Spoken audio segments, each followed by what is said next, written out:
Hi అండి. నిన్న సంకష్టహార చతుర్థి కదా, జూన్ 3 పడింది ఈసారి. మా మమ్మీ అయితే కంపల్సరీ ఎవ్రీ మంత్ పూజ చేస్తారు. నేనైతే మమ్మీ వాళ్ళ ఇంటికి వచ్చాను. సో నిన్న పూజకి నేనైతే ఉన్నాను.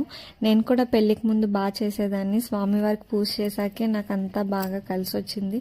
మా మమ్మీ అయితే బాగా నమ్ముతారు. స్వామివారిని ఏం మొక్కున్నా జరుగుద్దని చెప్పి మా ఇంట్లో అతన్ని బాగా ఆరాధిస్తాము. వినాయకుడికి ఇంకా మొక్కుకున్నామంటే మా అవి తీరిపోయాయి అని చెప్పి బలంగా మేము నమ్ముతాము.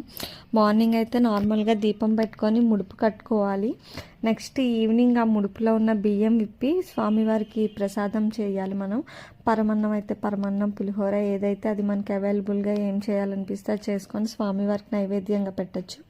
పెట్టాక ఇంకా పూజ కథ బుక్ ఉంటుంది కదా, అందులో 5 అధ్యాయాలు ఉంటాయి. అందులో మనం 5 చదివితే అందులో మనకి స్వామివారికి పూజ చేస్తే ఎలాంటి ఫలితాలు ఉంటాయి అని చెప్పి మనకి అన్నీ ఉంటాయి. అది కథ మా మమ్మీ చదివాక ఇంకా స్వామివారికి హారతి ఇచ్చారు.